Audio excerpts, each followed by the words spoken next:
नमस्कार दोस्तों, मैं सुनील श्रोती महावीर पब्लिकेशन के इस ऑनलाइन प्लेटफॉर्म पे आपका स्वागत करता हूं। जैसा कि आप जानते हैं कि पब्लिकेशन द्वारा एमपीजीके से संबंधित ऑब्जेक्टिव की एक खास श्रृंखला आपके लिए प्रस्तुत की गई है, जिसके अंतर्गत हम एमपीजीके के सभी चैप्टर के खास इंपॉर्टेंट महत्वपूर्ण ऑब्जेक्टिव आपके लिए लेके आ रहे हैं। और केवल ऑब्जेक्टिव नहीं ला रहे हैं, ऑब्जेक्टिव के आंसर के साथ साथ डिटेल डिस्क्रिप्शन भी ला रहे हैं, ताकि उससे अतिरिक्त या उससे संबंधित कुछ अन्य बिंदु भी आपको पता चले। साथियों, पूरा टॉपिक कवर करवाने का उद्देश्य है, जैसा कि मैंने बताया था पुराने लेक्चर में भी, कि एक नई विधा को हमें शुरू करना होगा।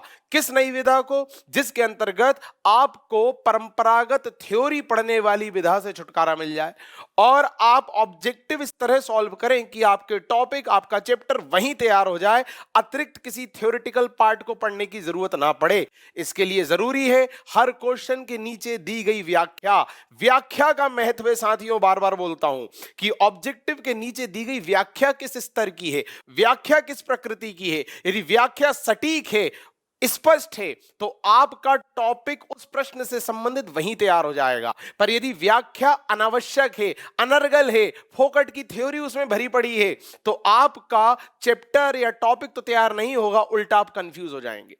तो साथियों, बहुत सारे प्रयास इसके अंतर्गत शामिल हैं, जिसमें हम बहुत सारी वैरायटी ऑफ क्वेश्चन आपको बताना चाहते हैं। नंबर सेकंड, क्वेश्चन के साथ टॉपिक वहीं तैयार कराना चाहते हैं। नंबर थर्ड, डिस्कशन इस तरह करना चाहते हैं कि आपको चीजें याद रहे, एग्जामिनेशन हॉल में बैठने के दौरान आप किसी भी तथ्य को भूले ना, क्योंकि डिस्कस किया हुआ है, दिमाग में बैठा हुआ है। ये ओवरऑल प्रयास है। और इसी प्रयास के क्रम में आज का हमारा चैप्टर है मध्य प्रदेश के प्रमुख जनजातीय व्यक्तित्व। साथियों, जनजातीय व्यक्तित्व का बोलबाला विगत वर्षों में देखा गया है क्वेश्चन पेपर में, और हाल ही में सरकार द्वारा जनजातीय समुदायों के लिए इतने सारे काम किए जा रहे हैं, इतने सारे उनके लिए एफर्ट्स लगाए जा रहे हैं, तो स्वाभाविक है इस वाले चैप्टर से प्रश्न बनना। कई जनजातीय व्यक्तित्व के सम्मान में सरकार ने बहुत कुछ किया है, कई जगह उनकी स्मारक बनवाई है, कई जगह उनके नाम दिए गए स्थानों को। अतः जनजातीय व्यक्तित्व आज के संदर्भ में, आज के परिदृश्य में बहुत इंपॉर्टेंट है। एग्जाम में यहां से प्रश्न आने की बहुत संभावना है। अतः हमारा आज का ये लेक्चर बहुत इंपॉर्टेंट होने वाला है। बट हर लेक्चर की तरह इस लेक्चर में भी मेरा एक निवेदन होगा कि आपका सहयोग बनाए रखें। हमारे हर प्रयत्न का सार्थकता तभी सिद्ध होगी जब आपका सहयोग उसमें होगा। आपके सहयोग के बिना हम कुछ भी नहीं, हमारा प्रयास कुछ भी नहीं, पब्लिकेशन कुछ भी नहीं, लेक्चर कुछ भी नहीं। जो कुछ है आपकी बदौलत है। तो साथ बनाए रखिए ताकि हमारा हौसला निरंतर बना रहे और आपके उत्थान के क्रम में हम कुछ ना कुछ करते रहें। शुरुआत करते हैं आज के इस चैप्टर की, जिसके अंतर्गत पहला क्वेश्चन आपको स्क्रीन पे दिख रहा होगा। मध्य प्रदेश के किस आदिवासी क्रांतिकारी नेता को भीलों का रॉबिन हुड कहा जाता है? दोस्तों, जैसा मैंने बताया थोड़ी देर पहले कि वर्तमान परिदृश्य में जनजातीय व्यक्तित्व का बोलबाला और बढ़ गया है। सरकार ने इनके सम्मान में कई कार्य किए हैं। ठीक, तो प्रश्न बनने की पूरी संभावना है। पहला ही प्रश्न, मध्य प्रदेश के किस आदिवासी क्रांतिकारी नेता को भीलों का रॉबिन हुड कहा जाता है? Option A Bhima Nayak, option B Khwaja Nayak, option C Tantia Bhil, या ऑप्शन डी मामा बालेश्वर दयाल। भीलों का रॉबिन हुड। साथियों, करेक्ट आंसर है टांटिया भील। अब जो टांटिया भील साहब हैं, इनको लेकर मध्य प्रदेश सरकार ने बहुत कुछ किया है, उस सब पे चर्चा करेंगे। फिलहाल इनका डिस्क्रिप्शन देखते हैं। मध्य प्रदेश के निमाड़ अंचल के भील आदिवासी नेता टांटिया भील को जरूरतमंद लोगों की मदद करने के कारण भीलों का रॉबिन हुड या भीलों का मसीहा भी कहा जाता है। पहली बात तो आपको यह पता होना चाहिए रॉबिन हुड मतलब क्या। रॉबिन हुड हर उस व्यक्ति को कहा जाता है जो कमजोर, गरीब, दबे हुए, कुचले हुए समुदायों के कल्याण के लिए कुछ करे, मतलब अमीरों से छीने, गरीबों को बांटे, इसे रॉबिन हुड कहा जाता है। बड़ी सिंपल सी बात। तो भील आदिवासी नेता टांटिया भील इस तरह का ही कुछ करते थे, इसलिए इन्हें भीलों का रॉबिनहुड और भीलों का मसीहा, ये दो नामों से पुकारा जाता था। एक बात तो ये स्पष्ट हो गई। अब कुछ अतिरिक्त बातें देख लेते हैं। अतिरिक्त बातें ये है साथियों कि टांटिया भील का जन्म कहां हुआ था, किस क्षेत्र से संबंधित थे। तो साथियों 1842, जी हां लिख के रखिए, मैंने क्या बोला, पेन कॉपी लेके बैठिए, सक्रिय होकर बैठिए, सहभागिता सुनिश्चित कीजिए, तभी आप इस प्रयास का फायदा ले पाएंगे। 1842 पंधाना तहसील, खंडवा जिला, खंडवा जिला मतलब पूर्वी निमाड़ क्षेत्र, वहां टांटिया भील का जन्म हुआ था। तो आपको पहले तो यह पता होना चाहिए कि भीलों का मसीहा या आदिवासियों का रॉबिनहुड टांटिया भील का जन्म कहां हुआ था। 1842 पंधाना तहसील, पूर्वी निमाड़ मतलब खंडवा, यहां जन्म हुआ था।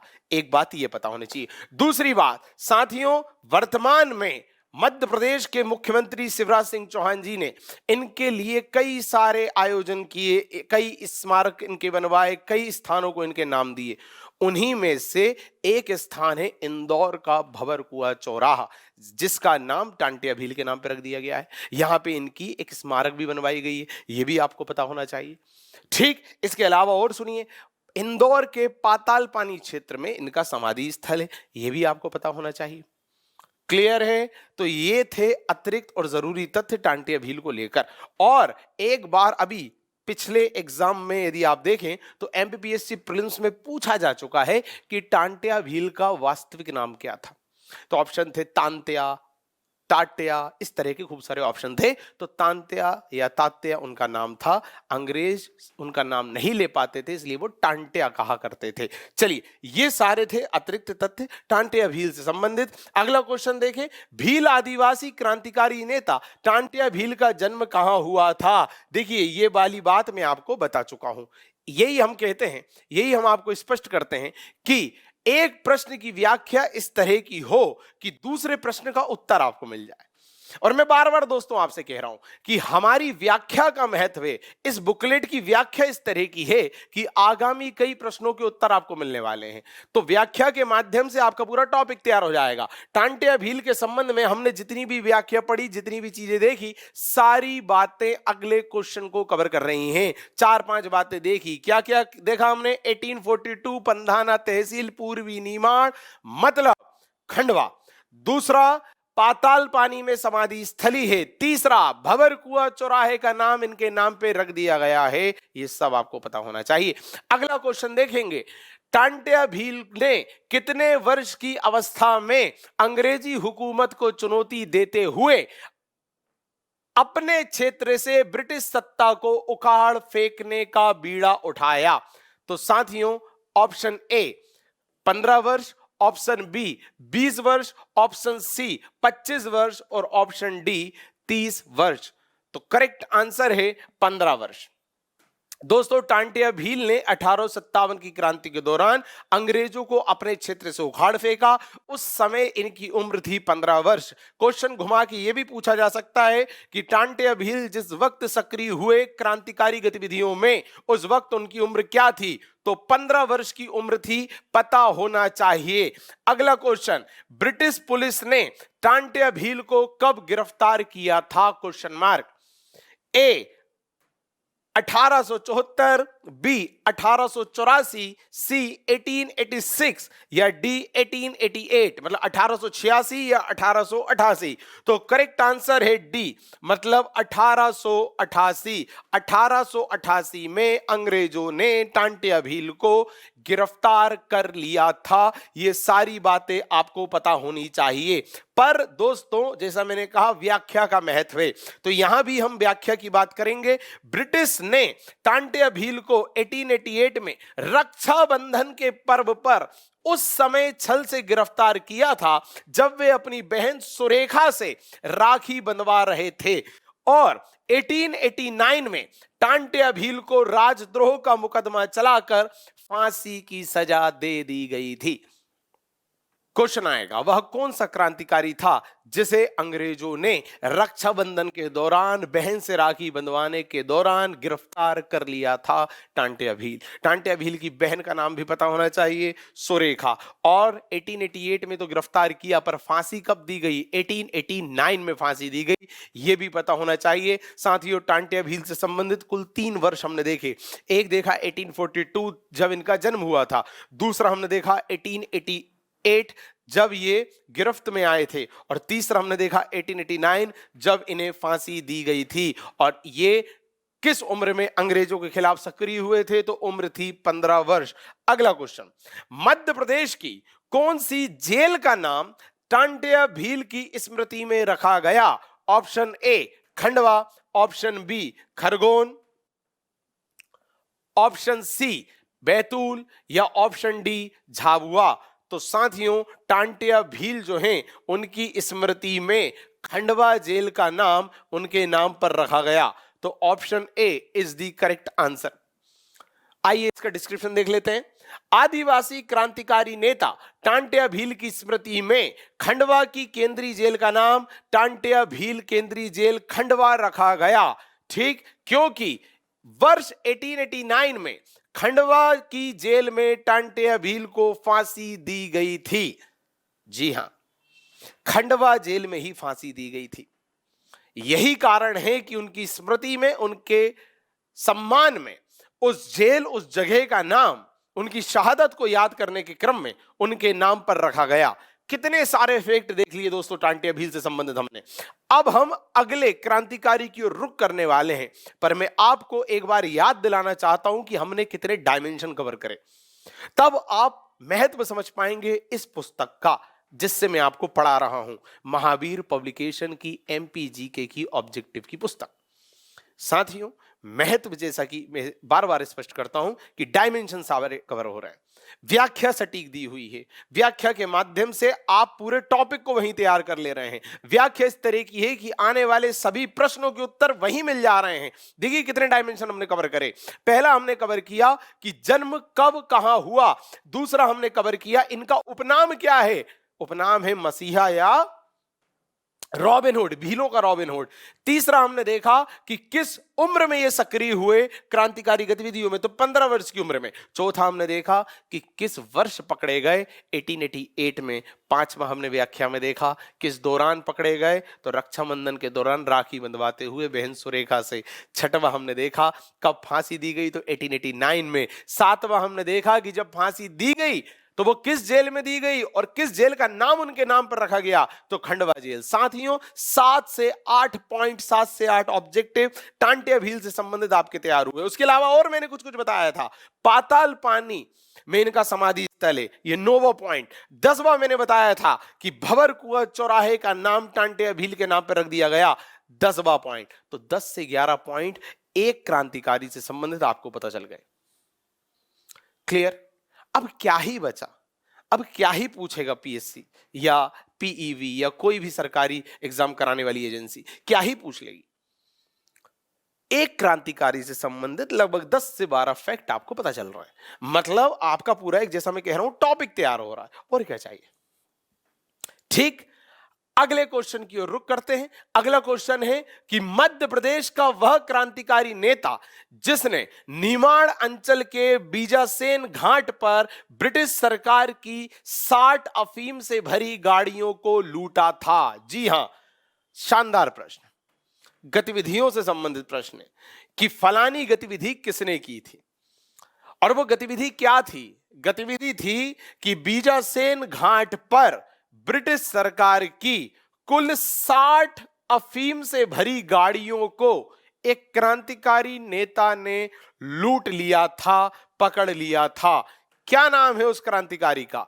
Option A Bhima Nayak, option B Khwaja Nayak, option C Tantia Bhil, या ऑप्शन डी माकू गोंड।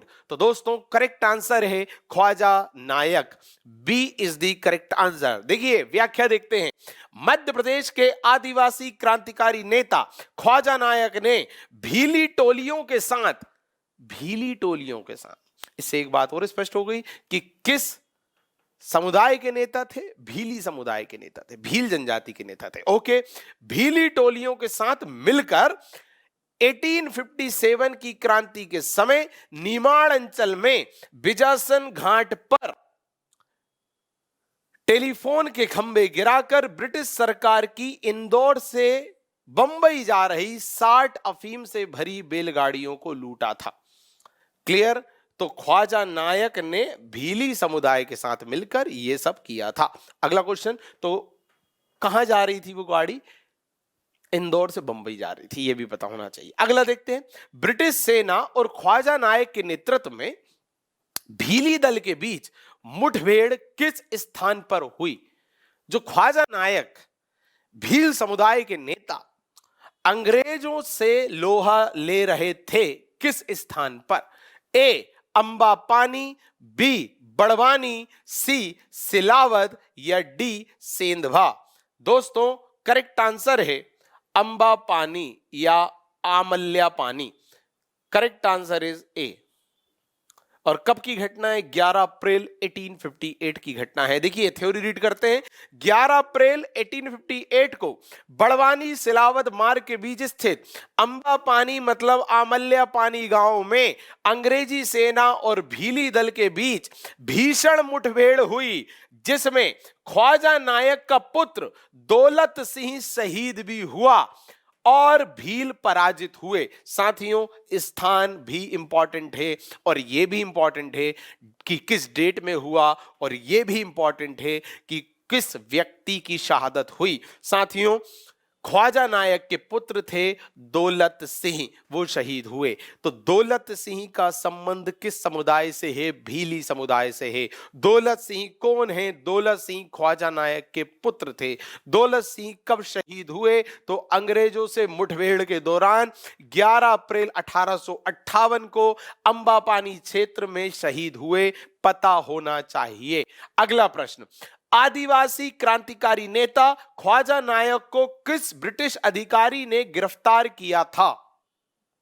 ओके, किस ब्रिटिश अधिकारी ने गिरफ्तार किया था? देखो एक और डायमेंशन, एक और वैरायटी, हर पहलू हर बिंदु कवर हो रहा है साथियों। क्या बन जाएगा प्रश्न? कौन सा डायमेंशन छूटा है आप खुद सोचिए, बट सक्रिय रहना है आपको, तब आप फायदा ले पाएंगे। R.H. Keatinge, James Outram, Robert Smith या एलन किलिंग? दोस्तों करेक्ट आंसर है जेम्स आउट्रम। पश्चिमी मध्य प्रदेश के आदिवासी क्रांतिकारी नेता ख्वाजा नायक को ब्रिटिश अधिकारी जेम्स आउट्रम ने शांति वार्ता हेतु 1859 में बुलाया कि आओ शांति वार्ता कर लेते हैं, संधि कर लेते हैं, अपने बीच जो लड़ाई हो रही है, जो संघर्ष हो रहा है, इसे विराम दे देते हैं, खत्म कर देते हैं। ख्वाजा नायक पहुंच गए शांति वार्ता के लिए, सॉल्यूशन के लिए, बट क्या हुआ? छल से उन्हें गिरफ्तार कर लिया और बेरहमी से मौत के घाट उतार दिया गया। इसलिए यह प्रकरण बहुत इंपॉर्टेंट है। इस तरह का छल किसने किया, वो व्यक्ति का नाम इंपॉर्टेंट है, नाम याद होना चाहिए। जेम्स आउट्रम नाम का अंग्रेज अधिकारी था साथियों, जिसने ख्वाजा नायक को शांति वार्ता के लिए बुलाया, उनके साथ छल किया और बेरहमी से मौत के घाट उतार दिया इस शहीद व्यक्ति को। पता होना चाहिए। व्याख्या से देखिए कितने प्रश्न बन रहे हैं। एक और फैक्ट आपको पता चल रहा है कि कब शहीद हुए? वर्ष 1859 में शहीद हुए। इनका पुत्र दौलत सिंह कब शहीद हुआ था? तो वो 11 अप्रैल 1858 को शहीद हुआ था। प्लीज ये डेट याद रखें कि कौन कब शहीद हुआ। अभी थोड़ी देर पहले टांटिया भील का बताया था कि कब गिरफ्त में आए थे, कब शहीद हुए थे, कब फांसी दी गई थी। तो 1888 में गिरफ्त में आए थे और 1889 में शहीद हुए थे। तो शहादत का वर्ष बहुत ज्यादा इंपॉर्टेंट है, आपको याद करते चलना है। देखिए यहां बताया था 1889, तो सभी का शहादत का वर्ष आपको लिखते चलना है, एग्जाम में पूछा जा रहा है साथियों। अगला देखें, आदिवासी नेता ख्वाजा नायक और भीमा नायक का आपस में क्या संबंध था? आपने एक और नाम सुना होगा भीमा नायक के बारे में, और ख्वाजा नायक भी अब आप सुन रहे हैं इतनी देर से। क्या संबंध था दोनों में? ऑप्शन ए, दोनों भाई थे। ऑप्शन बी, साले बहनोई थे। ऑप्शन सी, चाचा भतीजा। या ऑप्शन डी, पिता और पुत्र। दोस्तों करेक्ट आंसर इज साला और बहनोई। जी हां, आदिवासी क्रांतिकारी नेता भीमा नायक और ख्वाजा नायक एक दूसरे के बहनोई और साले लगते थे, ये पता होना चाहिए। और अपने क्षेत्र में दोनों ने ही ब्रिटिश हुकूमत को उखाड़ फेंकने का बीड़ा उठाया था। तो हमने ख्वाजा नायक के बारे में तो हर संभव तथ्य देख लिया। हमने ये भी देख लिया कि किस क्षेत्र में अंग्रेजों से लोहा लिया।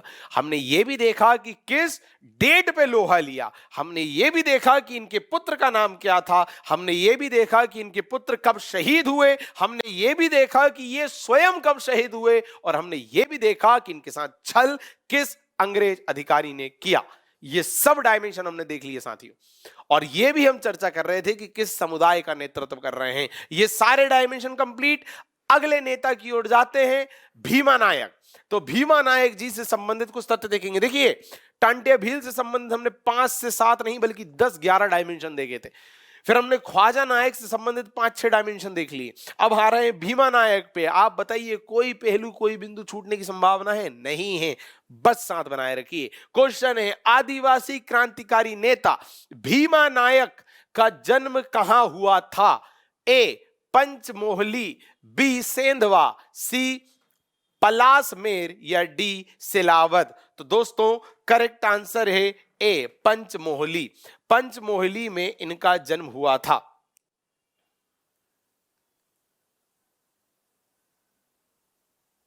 ठीक, थोड़ी सी डिटेलिंग देख लेते हैं। आदिवासी क्रांतिकारी नेता भीमा नायक का जन्म 1840 में पश्चिमी निमाड़ मींस खरगोन, पश्चिमी निमाड़ के पंचमोहली गांव में हुआ था। ठीक, अब देखिए, जन्म तो पश्चिमी निमाड़ पंचमोहली मतलब खरगोन में हुआ, पर इन्होंने दोस्तों अंग्रेजों के खिलाफ जो बगावत की थी, अंग्रेजों से लोहा लिया था, तो वो किस क्षेत्र से लिया था? तो साथियों, क्रांतिकारी गतिविधि के दौरान ये बड़वानी क्षेत्र का नेतृत्व कर रहे थे, ये आपको पता होना चाहिए। दूसरा, कई बार हम कंफ्यूज हो जाते हैं, हमें लगता है कि यार यहां पैदा हुए थे तो यहीं से अंग्रेजों से लड़ाई लड़ रहे होंगे। नहीं नहीं नहीं, अंग्रेजों से लड़ाई लड़ रहे थे बड़वानी क्षेत्र में। दूसरा, एक बात और जान लीजिए, इन्हें निमाड़ का रॉबिन हुड कहा जाता है। प्लीज कंफ्यूज नहीं होना। यदि प्रश्न पूछा जाए कि भीलों का रॉबिन हुड कौन है, भीलों का मसीहा कौन है, आदिवासियों का मसीहा कौन है, तो टांटिया भील लगाना। पर यदि प्रश्न आए कि निमाड़ क्षेत्र का रॉबिन हुड कौन है, तो आपको आंसर भीमा नायक पे टिक करना है। और रॉबिन हुड का तात्पर्य मैं आपको स्टार्टिंग में बता चुका हूं, एक ऐसा व्यक्ति जो अमीरों से, आताताइयों से, शोषणकारियों से शक्ति, पैसा, धन, संपदा सब कुछ छीन ले उनका, और हर उस चीज का बंटवारा कर दे गरीबों में, उत्पीड़ितों में, दबे कुचलों में, उसे कहा जाता है रॉबिन हुड। तो निमाड़ क्षेत्र में इस तरह का काम कर रहे थे भीमा नायक, इसलिए इन्हें निमाड़ का रॉबिन हुड कहा जाता है। पर भीलों का रॉबिन हुड टांटिया भील, आदिवासियों का मसीहा टांटिया भील। प्लीज कंफ्यूज नहीं होना साथियों। अगला क्वेश्चन, वह ब्रिटिश अधिकारी जिसने आदिवासी क्रांतिकारी नेता भीमा नायक को गिरफ्तार किया था। देखिए, इस तरह का प्रश्न और हम कहां देख चुके? हम ख्वाजा नायक में देख चुके हैं कि ख्वाजा नायक को किस अंग्रेज अधिकारी ने गिरफ्तार किया था? जेम्स आउटरम ने गिरफ्तार किया था, छल से गिरफ्तार किया था, शांति वार्ता के लिए बुलाया था और मौत के घाट उतार दिया 1859 में। यह भी हमने देखा। इन्हें किसने किया? James Outram, R.H. Keatinge, Robert Brown या वार्डन वेलिंगटन।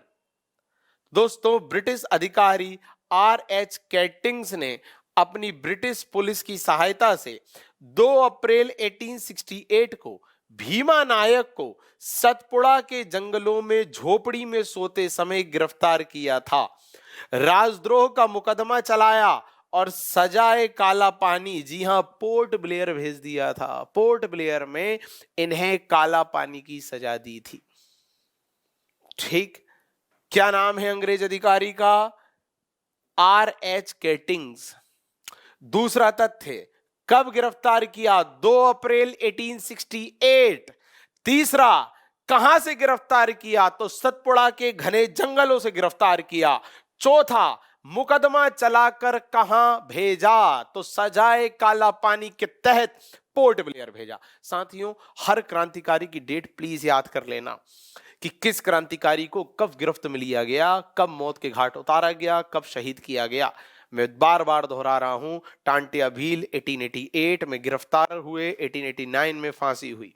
ठीक, हमने अभी ख्वाजा नायक देखा, 1859 में ये गिरफ्त में आए, 1859 थोड़ी देर पहले ही देखा। ठीक, इसके अलावा अब हम इन्हें देख रहे हैं, भीमा नायक 1868 कहां से गिरफ्त में आए? सतपुड़ा के जंगल से। और कहां भेज दिए गए? तो सजा ए काला पानी के तहत पोर्ट ब्लेयर भेज दिए गए। ठीक, आगे बढ़ते हैं। आदिवासी नेता, अब देखिए फिर वही बात, व्याख्या। आपको अनावश्यक थ्योरी दिख रही है व्याख्या में कहीं भी?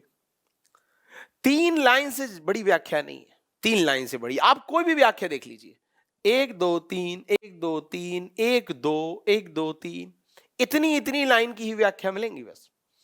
और व्याख्या में कम से कम 3 से 4 तथ्य आपको मिलेंगे, 3 से 4। देखिए, किसने गिरफ्त में लिया? 1, कब लिया? 2, कहां से लिया? 3, और कहां भेजा मतलब कहां सजा दी? 4। और चारों इंपॉर्टेंट फैक्ट है। पूछ लिया जाएगा कि किस क्रांतिकारी को पोर्ट ब्लेयर भेजा गया, किस क्रांतिकारी को काला पानी की सजा हुई, तो आपको पता होगा भीमा नायक, क्योंकि आपने व्याख्या पढ़ी है। प्रश्न नहीं कर रहे हैं, प्रश्न संबंधित पूरा टॉपिक तैयार कर रहे हैं, ये वादा है आपको। नए पद्धति पे हैं हम, नए चलन में हैं, क्योंकि कंपटीशन नए तरह का है और बहुत ज्यादा है, तो कुछ नया करना पड़ेगा, अतिरिक्त करना पड़ेगा। अब पुराने ढर्रे पे चल के कुछ नहीं होगा दोस्तों। अगला क्वेश्चन देखते हैं। आदिवासी नेता गंजन सिंह कोरकू ने वर्ष 1930 में जंगल सत्याग्रह कहां से किया था? सीधा प्रश्न, गंजन सिंह कोरकू से संबंधित कि इन्होंने जंगल सत्याग्रह कहां से किया था? सीधा प्रश्न। ए, टुरिया मतलब सिवनी, बी, घोड़ा डोंगरी मतलब बैतूल, सी, अंबा पानी बड़वानी, और डी, पांडुरना छिंदवाड़ा। तो करेक्ट आंसर आपको स्पष्ट दिख रहा है व्याख्या के माध्यम से कि बी जो है घोड़ा डोंगरी, वो करेक्ट आंसर है। ठीक, मतलब बैतूल। थ्योरी देखते हैं, डिस्क्रिप्शन देखते हैं।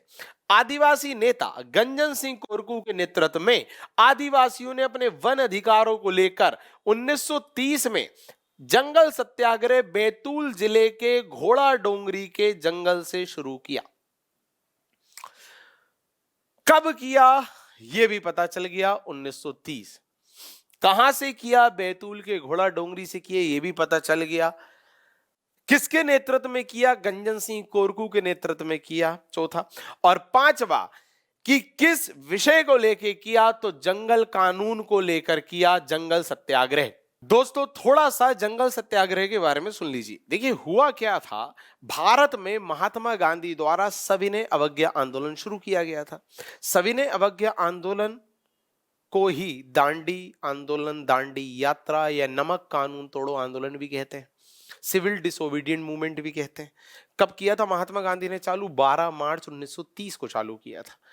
ठीक, और आप जानते हैं 12 मार्च 1930 को महात्मा गांधी साबरमती के तट से जाते हैं और 6 अप्रैल 1930 को दांडी तट पर पहुंचते हैं, वहां पर नमक कानून उठाते हैं, सांकेतिक रूप से नमक कानून तोड़ते हैं। ये पूरा प्रकरण आप जानते हैं। ठीक, तो जब गांधी जी सविनय अवज्ञा आंदोलन चला रहे थे और नमक कानून तोड़ रहे थे, तो उसमें उनका मूल सिद्धांत क्या था? उसमें उनका मूल सिद्धांत या मूल लक्ष्य था कि हम अंग्रेजों के प्रत्येक कानून की अवज्ञा करेंगे, अवहेलना करेंगे। तभी तो नाम पड़ा सविनय अवज्ञा आंदोलन। सविनय अवज्ञा मतलब अंग्रेजों के कानून की अवज्ञा करेंगे, पर सविनय, विनय मतलब विनम्रता से करेंगे। मतलब अंग्रेज यदि कुछ करने को कहेंगे तो हम विनम्रता पूर्वक मना कर देंगे, हम विनम्रता पूर्वक उनके उस कानून को तोड़ेंगे। हम उनके कानून ही नहीं मानेंगे तो वो हम पे शासन कैसे कर पाएंगे? ये ओवरऑल एजेंडा था। तो इसी एजेंडे के तहत, इसी लक्ष्य के तहत गांधी जी ने सविनय अवज्ञा को लागू करने के क्रम में किस कानून की अवज्ञा करी? नमक कानून की अवज्ञा करी, नमक कानून तोड़ा। पर भारत के अलग अलग क्षेत्र के अलग अलग नेताओं ने भी सोचा कि हम भी सविनय अवज्ञा करें अंग्रेजों की। पर हर जगह तो नमक कानून नहीं है ना। नमक कानून तो केवल वहीं है जहां नमक पैदा होता है, मतलब समुद्र तट पर। कहीं और क्षेत्र में यदि अंग्रेजों की अवज्ञा करनी है तो दूसरे तरह का कानून तोड़ना पड़ेगा जो वहां पर है। ठीक है, तो सविनय अवज्ञा को लागू करने के क्रम में ही बैतूल क्षेत्र के जो जंगली इलाके थे वहां लोगों ने सोचा कि यहां जो अंग्रेजों के जंगल कानून हैं, चलिए हम उन जंगल कानून को तोड़ेंगे। ठीक, और इस तरह हम सविनय अवज्ञा को लागू करेंगे। ये ओवरऑल एजेंडा था। तो जो जंगल सत्याग्रह आप देखते हो वो कहीं ना कहीं सविनय अवज्ञा आंदोलन का ही एक क्षेत्रीय क्रियान्वयन था, उसी का एक रूप था। ठीक, तो सविनय अवज्ञा सिविल डिसओबीडिएंट मूवमेंट ये चलाना था। हर जगह अलग अलग तरह के कानून हैं, तो क्षेत्र के हिसाब से जो कानून है उसे तोड़ना। बैतूल में कौन से कानून थे? जंगल कानून थे, तो वो तोड़े। ठीक है, आगे बढ़ते हैं। जब स्वतंत्रता संग्राम सेनानी व समाजसेवी नेता वह स्वतंत्रता संग्राम सेनानी व समाजसेवी नेता जिसे भीलों का गांधी कहा जाता है, ओके, ए गंजन सिंह कोरकू, बी टांटिया भील, सी मामा बालेश्वर दयाल और डी भीमा नायक। दोस्तों करेक्ट आंसर है मामा बालेश्वर दयाल। इन्हें भीलों का गांधी कहा जाता है। दोस्तों मामा बालेश्वर दयाल के संबंध में यदि मैं अतिरिक्त और बातें आपको बताऊं तो वो ये है कि ये बेसिकली इटावा उत्तर प्रदेश के, ठीक, बट इनका जो कार्यस्थली रहा वो झाबुआ क्षेत्र रहा। ठीक, तो यदि ये पूछा जाए कि मामा बालेश्वर जो है वो किस स्थान से संबंधित है तो वो उत्तर प्रदेश से संबंधित है, बट उनकी कार्यस्थली मध्य प्रदेश में कहां रही? तो झाबुआ क्षेत्र में रही। ये दो बातें और पता होनी चाहिए। वहीं अब चूंकि भीलों का गांधी पे प्रश्न आ गया है तो एक तथ्य और जान लीजिए, भीलों का गांधी पूछे तो मामा बालेश्वर, बट आदिवासियों का मसीहा पूछे तो ठक्कर बाबा लगाइएगा जो गुजरात क्षेत्र से संबंधित है। ठीक है, आगे बढ़ते हैं। मध्य प्रदेश की प्रसिद्ध चित्रकार जोधैया बाई, जिन्होंने वर्ष 2019 में इटली के मिलान शहर में चित्रकला की प्रदर्शनी लगाई, वह कौन सी जनजाति से हैं? दोस्तों देखिए प्रश्न में ही कितने सारे तथ्य मिल गए आपको। एक चित्रकार हैं जोधैया बाई, तो प्रश्न आ सकता है जोधैया बाई कौन? चित्रकार, ओके। 2019 में इटली के मिलान शहर में अपनी चित्रकारी की प्रदर्शनी लगाई, तो वह कौन सी चित्रकार हैं जिनके चित्रों की प्रदर्शनी इटली के मिलान में लगी? तो जोधैया बाई। दो बातें, उत्तर देखें, ए भील, बी गोंड, सी बेगा या डी कोल। तो करेक्ट आंसर इज बेगा।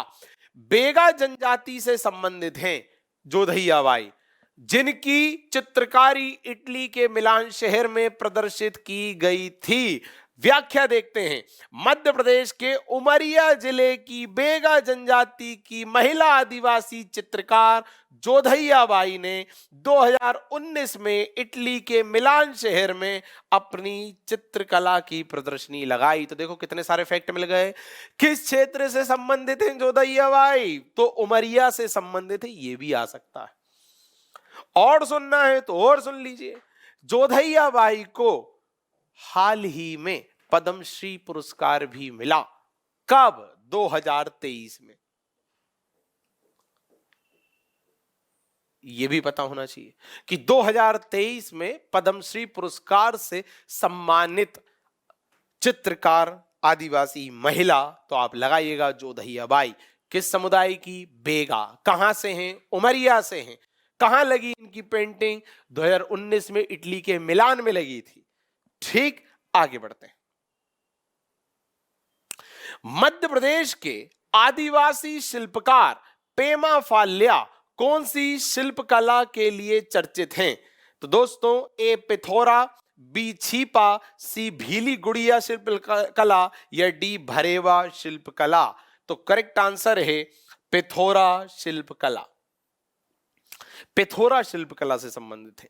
इनकी जो पेंटिंग है, इनकी जो चित्रकारी है, उसे पिथौरा कहा जाता है। आइए इनके बारे में थोड़ी डिटेलिंग देख लेते हैं कि मध्य प्रदेश के प्रसिद्ध, विश्व प्रसिद्ध शिल्पकार पेमा फाल्या पिथौरा शिल्पकला, ब्रैकेट में देखिए लिखा है भील जनजाति की शिल्पकला के लिए प्रसिद्ध है। प्रश्न पूछा जाएगा, जैसे जोधई अवाई के लिए पूछा गया कि भाई किस आदिवासी समुदाय से संबंधित हैं, तो बेगा। उसी तरह प्रश्न पूछा जाएगा कि पेमा फाल्या किस समुदाय से संबंधित हैं, तो भीली समुदाय से संबंधित है। ठीक, और इनकी चित्रकारी को क्या कहते हैं? पिथौरा कहते हैं। और सुनिए, पेमा फाल्या को वर्ष 2017 का तुलसी सम्मान मिला था। बट क्या भीली समुदाय के एक ही चित्रकार हैं? नहीं, एक और बहुत प्रसिद्ध चित्रकार हैं जिनका नाम है भूरीबाई। ठीक, भूरीबाई जो हैं वो भी भीली समुदाय की चित्रकार हैं, और भूरीबाई जो हैं वो झाबुआ जिले से संबंधित हैं। और साथियों, भूरीबाई को ही 2021 का पद्मश्री मिला था, 2021 का। ये पता होना चाहिए हमें। ठीक, अच्छा, भीली समुदाय की भूरीबाई तो झाबुआ से हैं, तो फिर ये पेमा फाल्या कहां के? ये अलीराजपुर से है। पेमा फाल्या अलीराजपुर, भूरीबाई झाबुआ। ठीक, पेमा फाल्या का निधन हुआ 2019 में, और भूरीबाई को पद्मश्री मिला 2021 में, और जोधैया बाई को कब मिला? 2023 में। ये सारे तथ्य पता होने चाहिए। ठीक है, इसके अलावा साथियों एक बात और, आप मुझे बताइए कि हमने भीली समुदाय देख लिया कि भीली समुदाय के चित्रकार पेमा फाल्या, भूरीबाई। हमने बेगा समुदाय देख लिया, बेगा समुदाय के चित्रकार जोधैया बाई। बट एक और प्रमुख समुदाय है गोंड समुदाय, उससे संबंधित हमने कुछ नहीं देखा। चूंकि हमारी स्लाइड कंप्लीट हो गई है, ये पूरा चैप्टर थोड़ी है। मैंने क्या बोला, हम कुछ निश्चित हिस्सा ही आप तक ला सकते हैं, समय की अपनी सीमा। तो मैं मौखिक तौर पे बता देता हूं। गोंड समुदाय, गोंड समुदाय में भी एक प्रमुख चित्रकार हुए जिनका नाम है गज्जू सिंह श्याम। ठीक, और जो गज्जू सिंह श्याम है वो डिंडोरी क्षेत्र से संबंधित है ना। और यही कारण है कि डिंडोरी क्षेत्र का जो पाटनगढ़ गांव है, गज्जू सिंह श्याम का गांव, उसे चित्रकारों का गांव कहा जाता है। यह भी प्रश्न इंपॉर्टेंट है कि चित्रकारों का गांव किसे कहते हैं? पाटनगढ़ को कहते हैं। कहां है? डिंडोरी में है। किसका गांव है? गज्जू सिंह श्याम का गांव है। किस जनजाति संबंधित है? गोंड जनजाति संबंधित। ये तथ्य भी पता होने चाहिए। बहुत बहुत धन्यवाद। आशा है, उम्मीद है कि हमारा ये छोटा सा प्रयास आपके लिए किसी ना किसी संदर्भ में कारगर सिद्ध होगा, और यदि हुआ तो आप अपना सहयोग, अपना प्रेम हम तक बनाए रखेंगे, हम तक पहुंचाते रहेंगे। मैं बार बार कहता हूं कि किसी भी प्लेटफॉर्म, किसी भी इंस्टीट्यूट और किसी भी पब्लिकेशन का प्रयास तभी सार्थक सिद्ध होगा जब आपका सहयोग होगा। सहयोग बनाए रखिए, आशीर्वाद बनाए रखिए। बहुत बहुत धन्यवाद।